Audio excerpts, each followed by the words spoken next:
Hello' আজি মই আপোনালোকক একদম চিম্পুলকৈ বিস্কুট কেনেকৈ বনাব পাৰি তাৰে এটা ৰেচিপি আগবঢ়াইছোঁ।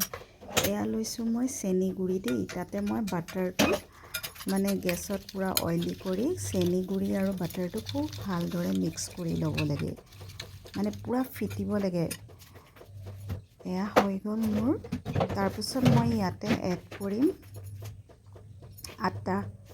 মই আটা দিয়ে বনাম এই বিস্কুটটো। আপোনালোকে ময়দা দিও বনাব পাৰে। মই আটা ইউজ কৰিছোঁ, যোনটো ৰেড কালাৰৰ আটা হয় সেইটো লৈছোঁ। আৰু মই লৈছোঁ এই চামুচখনেৰে প্ৰায় 2.5 চামুচমান কাষ্টাৰ্ড পাউডাৰ লৈছোঁ দেই। কাষ্টাৰ্ড পাউডাৰ ল'লে কি হয়, ইয়াৰ চেণ্টটো মানে বেলেগ ধুনীয়া হয়। আৰু তাৰপিছত অকণমান লিকুইড গাখীৰ দি মই এয়া ধুনীয়াকৈ লৰাই লৈছোঁ ডোটো। তাৰপিছত ইয়াত দি মই অকণমান এইটো বেকিং পাউডাৰ দিছোঁ।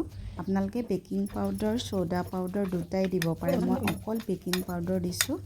খুব ভালদৰে মিক্স কৰি লৈছোঁ। আৰু ইয়াতে মই এড কৰিম এইটো চেৰি চক। মোৰ ওচৰত টুটি ফুটি নাই, সেইকাৰণে মই চেৰিটো এনেকৈ টুকুৰকৈ কাটি দিছোঁ। এয়া দেখিবলৈ ধুনীয়া লাগে। বিস্কুটৰ মাজত তোমাৰ ৰঙা নিচিনা এনেকৈ ওলালে মানে ল'ৰা ছোৱালীয়ে খাই খুব ভাল পায়। তাৰপিছত আৰু অকণমান গাখীৰ দি মই এইটো মানে ধুনীয়াকৈ প্ৰথমতে চামুচ দি মিক্স কৰিছোঁ। তাৰপিছত মই হাত লগাই ধুনীয়াকৈ যেনেকৈ ৰুটি খচোঁতে মানে আটাটো মঠো ন, ঠিক তেনেদৰেই এইখিনি মই ধুনীয়াকৈ মঠি ল'ম। এতিয়া এয়া চাওক একদম ইজি হয় বনাবৰ কাৰণে। মই ফাৰ্ষ্ট টাইম বনাইছিলোঁ, কিন্তু খাবলৈ যথেষ্ট ধুনীয়া হৈছিলে। মানে মই কোনোদিন এনেকৈ বিস্কুট বনোৱা নাছিলোঁ। ফাৰ্ষ্ট টাইম বনাই ফাৰ্ষ্ট টাইমতে ধুনীয়া মানে এটা ৰিজাল্ট আহিছিলে। তো আপোনালোকেও ট্ৰাই কৰিব পাৰে, পটককৈ মানে বনাই খাব পাৰে। তাৰপিছত এনেকৈ শ্বেপ দি গৈছোঁ মই বিস্কুটখিনি এটা এটাকৈ। মোৰ প্ৰায় 8-9খনমান বিস্কুট হৈছিলে। প্ৰথমবাৰ বনাইছিলোঁ কাৰণে মই একদম অকণমান বনাই চাইছিলোঁ কেনেকুৱা হয় বুলি, কিন্তু ধুনীয়া হৈছিলে খাবলৈ। নেক্সট টাইম বনালে মই সৰহকৈ বনাব পাৰিম আৰু ষ্ট'ৰ কৰি থ'ব পৰাকৈ। এয়া এনেকৈ শ্বেপটো কৰি লৈছোঁ। তাৰপিছত মই এইখিনি কেৰাহীত দিম দেই। এয়া চাওক কেৰাহীত মই তলত নিমখখিনি 10 মিনিটমানৰ কাৰণে পূৰা হিট কৰি লৈছোঁ। তাৰপিছত এয়া চাওক হৈয়ে গ'ল বিস্কুটখন। প্ৰথমতে 5খন দিছোঁ, এয়া মই ওলোৱাই আনিছোঁ। এয়া এনেকৈ নিমখত দিছোঁ। এয়া চাওক ওলায়ে গ'ল মোৰ বিস্কুটখিনি।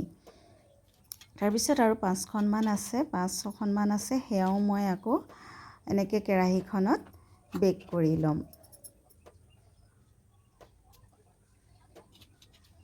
খাবলৈ মানে ধুনীয়া হয়, আৰু চেণ্টটো যে বহুত গোটেই ঘৰটো মানে ইমান ধুনীয়া এটা মলমলাই থাকে নহয়, বৰ ধুনীয়া লাগে। তো মই এই ভিডিঅ'টো কৰা বহুত দিনেই হ'ল, কিন্তু মই দিয়া নাছিলোঁ। আজি ভাবিলোঁ এই ভিডিঅ'টো মই আপলোড কৰি দিওঁ। এয়া আৰু 10 মিনিটৰ পাছত মোৰ এইকেইখনো হৈয়ে যাব। এয়া মই একদম ওচৰৰ পৰা বিস্কুটকেইখন আপোনালোকক দেখাইছোঁ। আৰু এইকেইখন যে ইয়াত দি থৈছোঁ, এয়া চাওক এইয়া মোৰ হৈয়ে গ'ল। এইকেইখনো হৈ গ'ল। মই উঠাই ল'ম। এয়া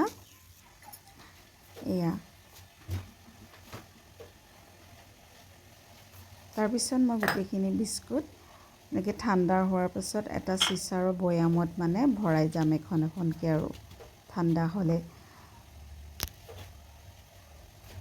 আপোনালোকে ট্ৰাই কৰিব পাৰে দেই, একদম ইজি হয়। প্ৰথমবাৰ বনাওঁতে অকণমান কিবা এটা খেলি মেলি হোৱা যেন লাগিব, কিন্তু পাছত আপোনালোকে দ্বিতীয়বাৰ বনালে বহুত ধুনীয়াই হ'ব। কাৰণ মোৰ ফাৰ্ষ্টবাৰতে বিস্কুটৰ শ্বেপটো আৰু মানে খাবলৈও ভালেই হৈছিলে।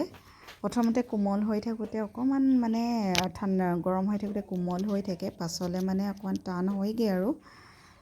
তো এয়া মই আজি বিস্কুটৰ ৰেচিপিটো আপোনালোকলৈ আগবঢ়ালোঁ। তো আপোনালোকে মোৰ যদি এই ৰেচিপিটো চাই ভাল পায়, লাইক আৰু কমেণ্ট কৰিব বুলি আশা কৰিলোঁ। এয়া চাওক মই এই বিস্কুটখিনি এই অকণমানি চিচাৰ বৈয়ামটোত ভৰাই ল'ম। ৰঙা চাহৰ লগত খাবলৈ মোৰ পটককৈ হৈ যায়। এয়া 10-11খনমান হৈছে আৰু মোৰ টোটেল। তো আজিলৈ বাই বাই, থেংক ইউ, ধন্যবাদ।